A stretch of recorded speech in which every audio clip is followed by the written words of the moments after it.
Well, hello everybody, and welcome to this week's podcast called the Ripple Effect Podcast. We are so glad that you've joined us here, whether you're watching this online or whether you're listening to this on the go.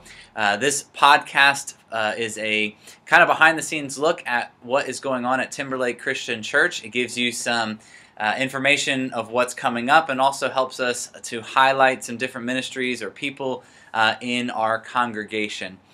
Here in the studio this week, I'm joined by Mary Green. I'm glad that she is here with us today. And we have a newbie. Ray Williams is here from, we'll get to him in a minute, from the high school and also a member here at this church.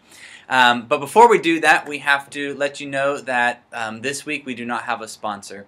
It's a sad week. We're missing out on millions and millions of sponsorship dollars, but hopefully next week we'll be able to make up for it. So let's get right to the recap of Sunday morning. Sunday morning we had Salonique, one of our missionaries that we support from Living Water Ministries in Haiti. He actually spoke this past Sunday, and it was a great Sunday. Probably the best Sunday at Timberlake Christian Church we've ever had. Ray, where were you at Sunday?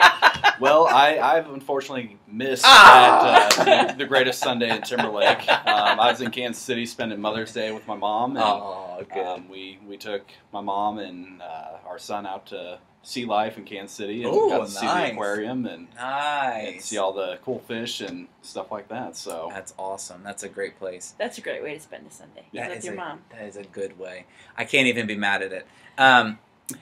Mary, how was your Sunday? It was good. Was busy. It was busy? Yeah. Mm-hmm.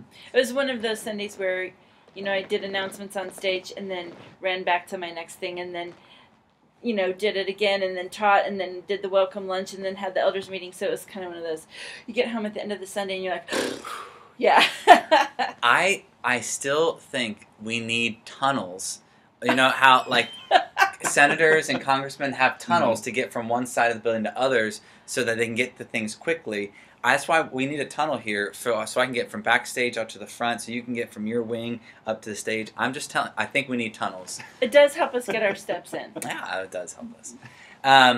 Salonique has been a part of your life forever, well, for a long, long, long time. Yeah. And this was, he said on Sunday, this was the first time in 27-ish years that he has been here and your mom was not here. Yes. Was it an emotional weekend for you? How was that? It was great to see him because, even before she passed, she was longing to see him.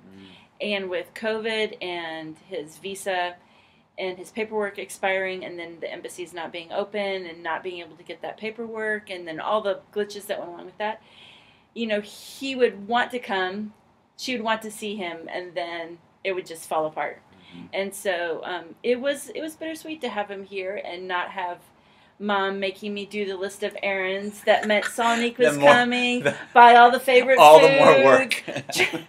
Change the bed, do all, because she really, he was her child and she looked forward to him just like any mother looks forward to her son coming home. Yeah, so for those of you who didn't catch it on Sunday, I know sometimes it was hard to understand if Salonique said something quickly, but Mary's mom, Jan, kind of adopted Salonique. It started when my dad was preaching in Haiti, and Salonique was his translator. Yep. And that happened a couple of years. And so then my dad sponsored him to come to Bible college, and he got married. And so they were with him from before he started his ministry at Living Water until they passed. Yeah, so he affectionately calls her Mom Green. Yeah. And so it was just a sweet moment. We tease that he's the dark green of the family. he's a very black man, right? He's a dark man. He's a Haitian. He's a very dark man, dark-skinned man.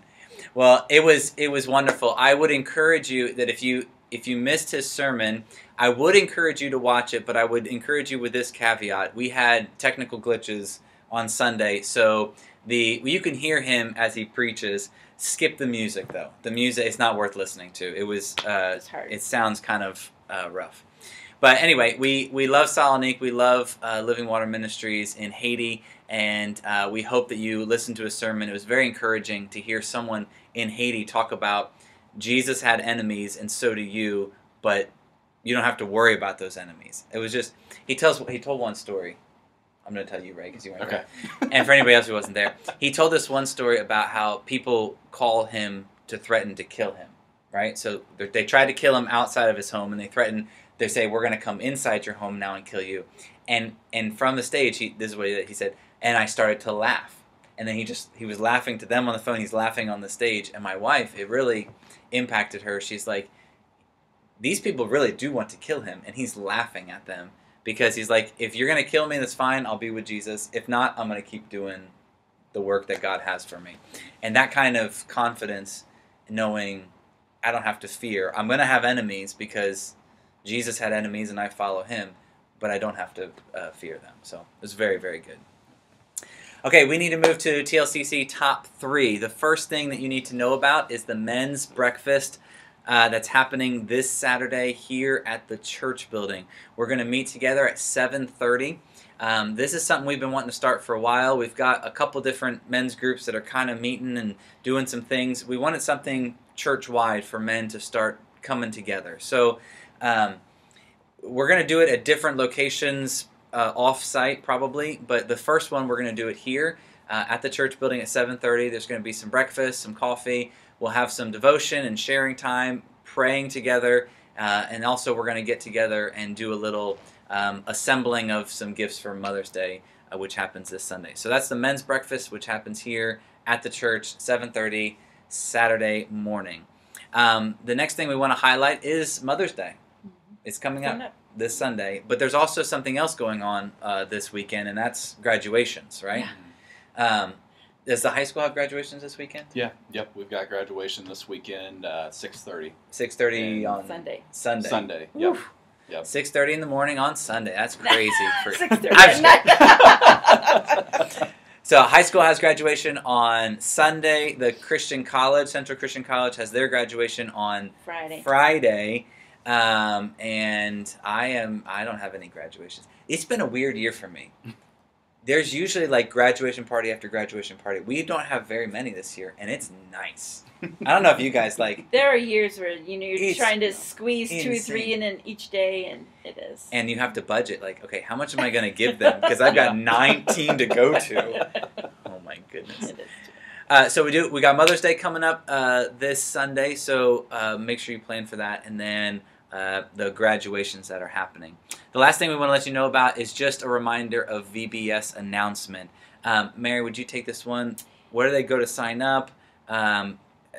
What's the launch pad that I've been hearing about? What do we do? The launch pad is something new, and Jesse Harper has created it, and it's a really great resource.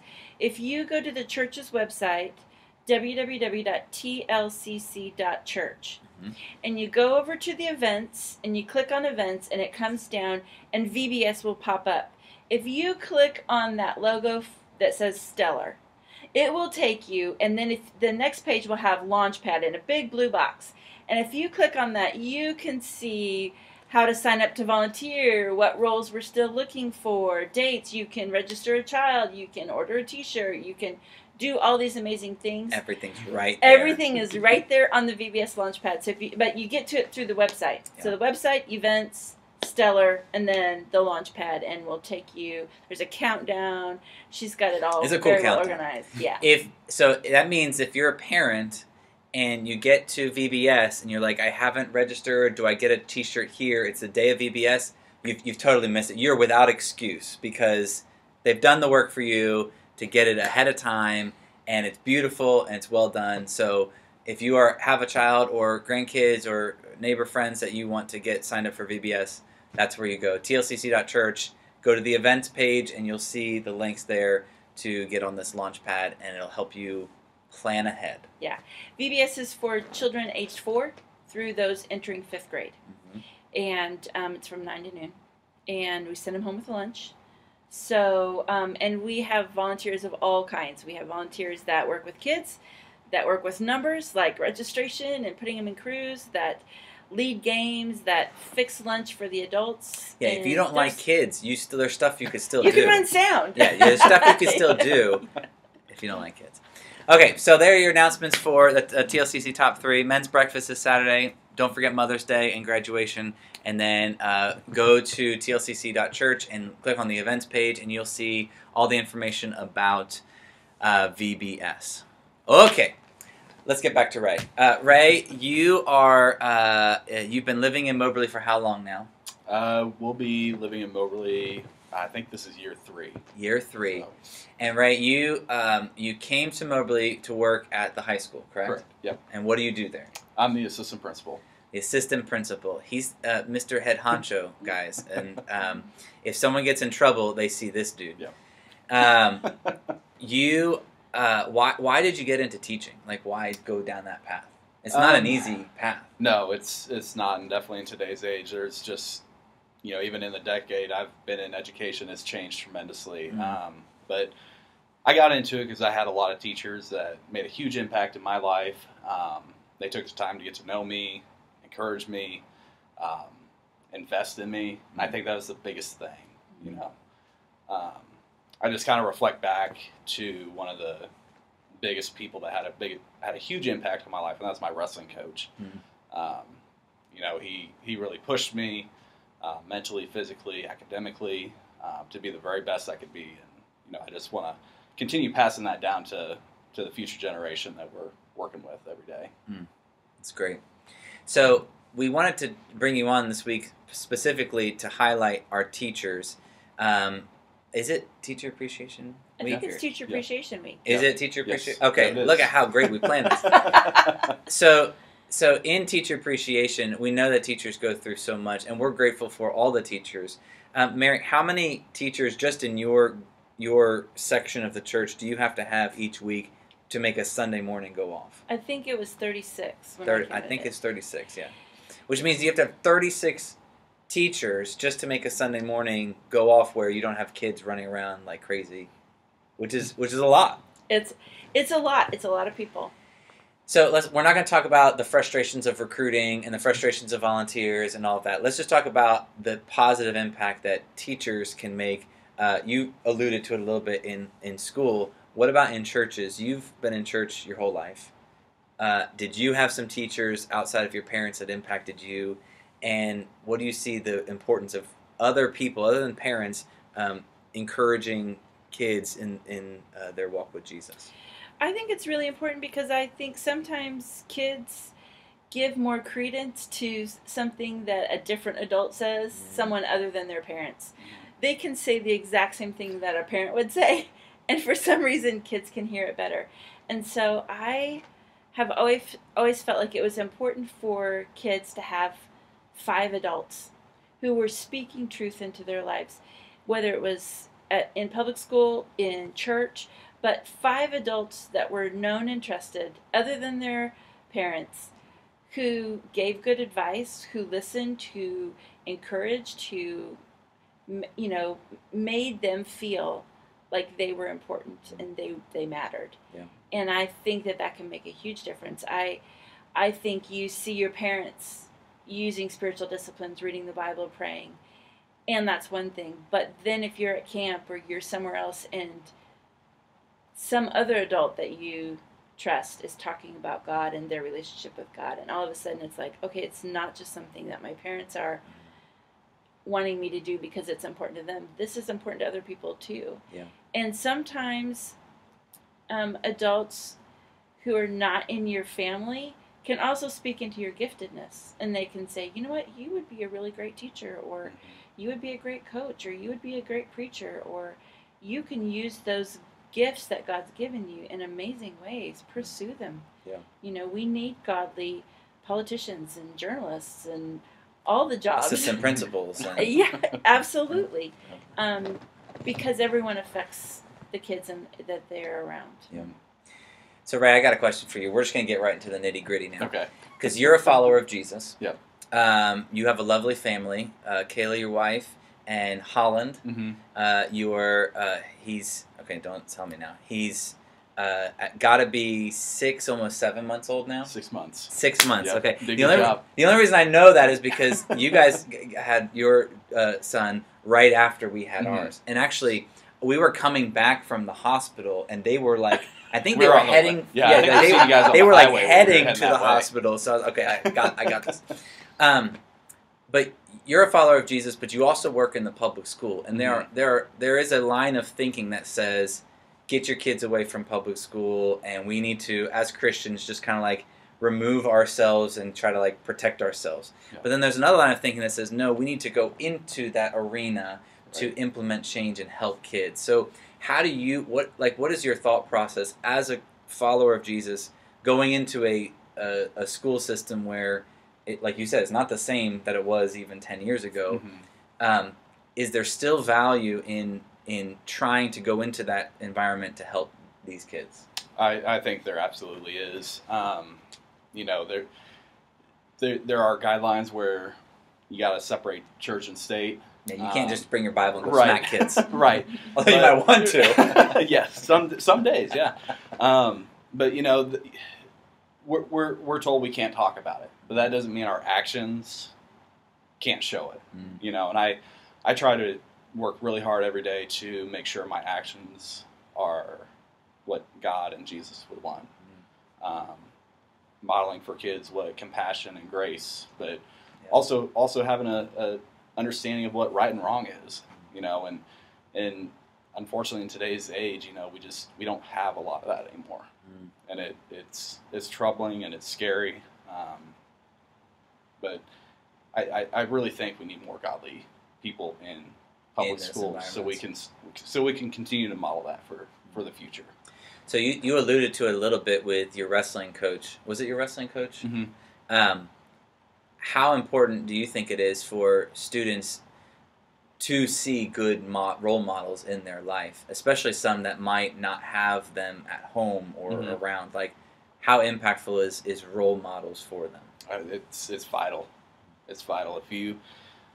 If we aren't able to get kids connected to a positive role model, they don't know what being a good person looks like. They don't know what hard work looks like. They don't know what you know, being able to have grit and some tenacity looks like. And you know, we have to have those good role models in education. Does it ever feel like too much of a burden for you? Do you ever like kind of freak out and be like, these kids are looking to me and I don't have it all together. Like, they're looking at me to like be a model for them, and I'm like, I don't know if I can do this. Does that ever get to you a little bit? It does, because I know that my actions have an impact on these kids. You know, both positive and negative, and you know, it's a huge undertaking, and it's a big weight on my shoulder, but it's something that I rely on God and pray about, and just ask, you know, to give me the strength and the courage to continue on and be what I need to be for the kids.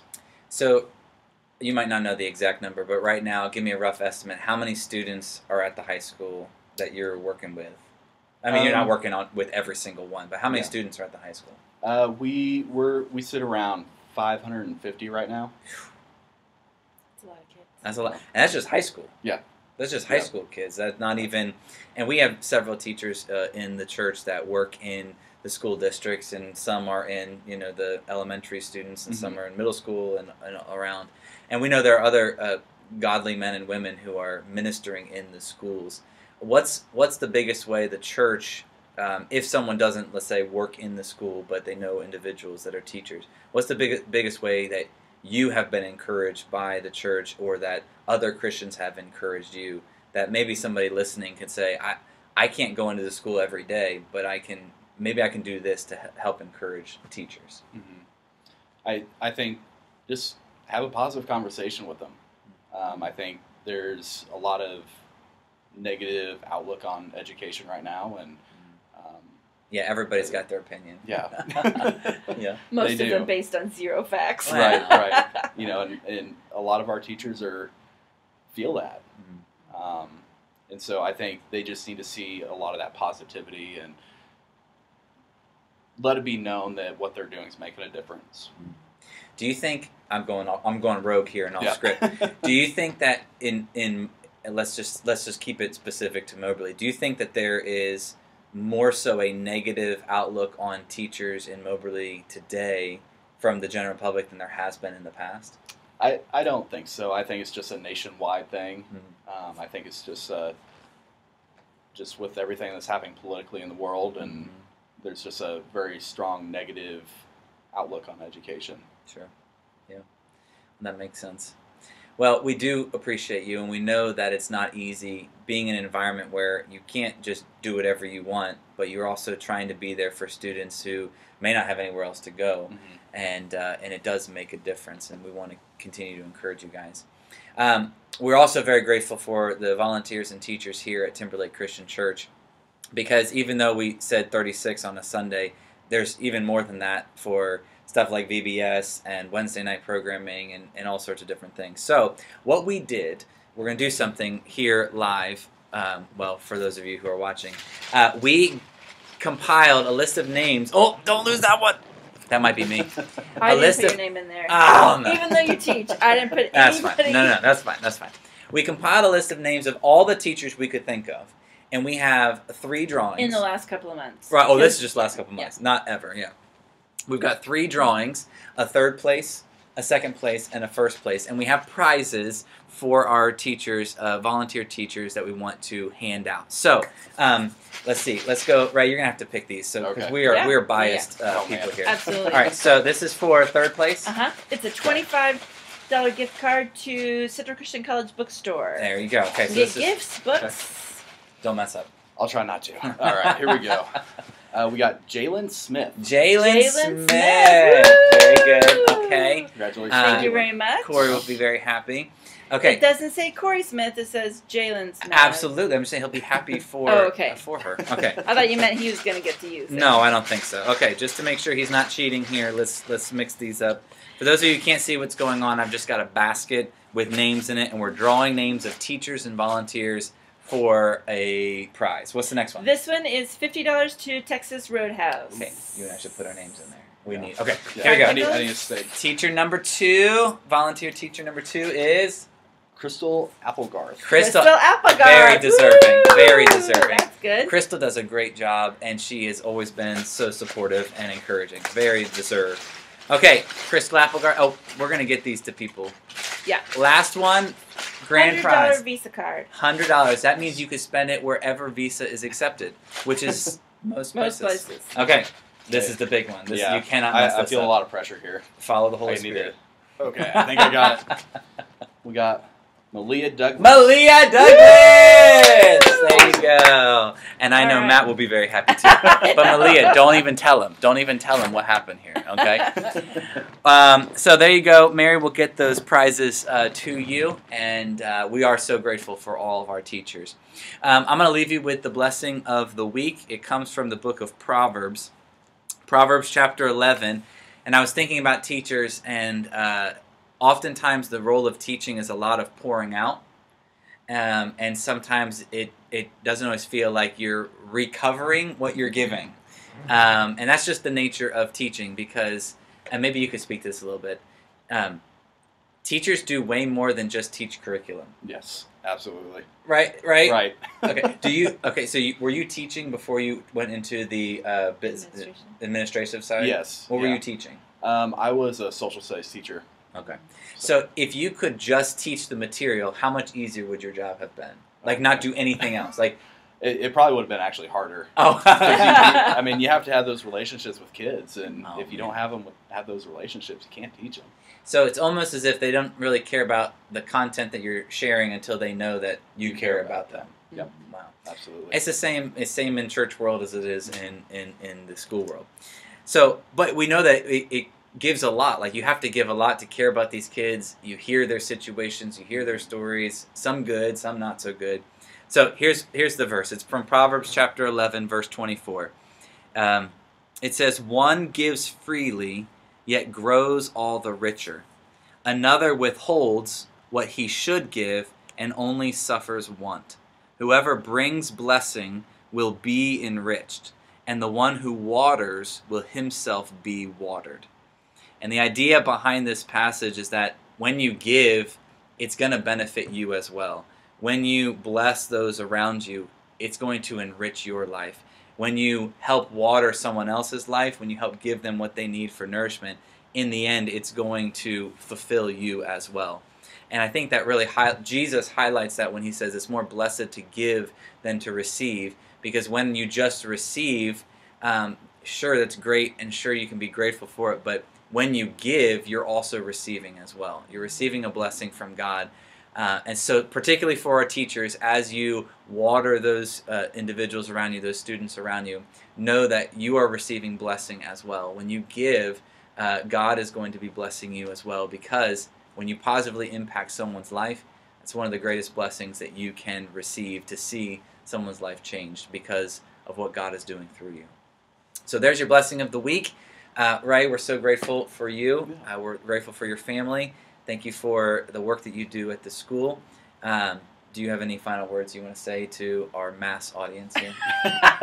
No, just thank you guys for having me on, and I feel honored and blessed, and I'm very thankful and blessed for the great church family we've got here, and appreciate all you guys here at Timberlake and all of our teachers out there that are working hard every day to make a difference. So yeah, so appreciate that. Mary, last message to teachers or to the general audience? Yeah, thank you for giving yourself to impact a child, whether it's in the school system or in the church, because they will remember it, and it will make a difference. Yeah.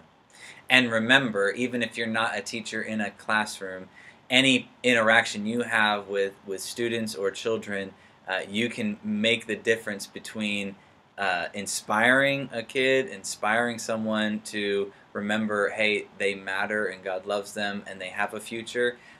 You can make a huge difference in their life. So we love you all. That's it for this week's episode of the Ripple Effect Podcast. We are grateful that you're here, and we'll see you next week. See you.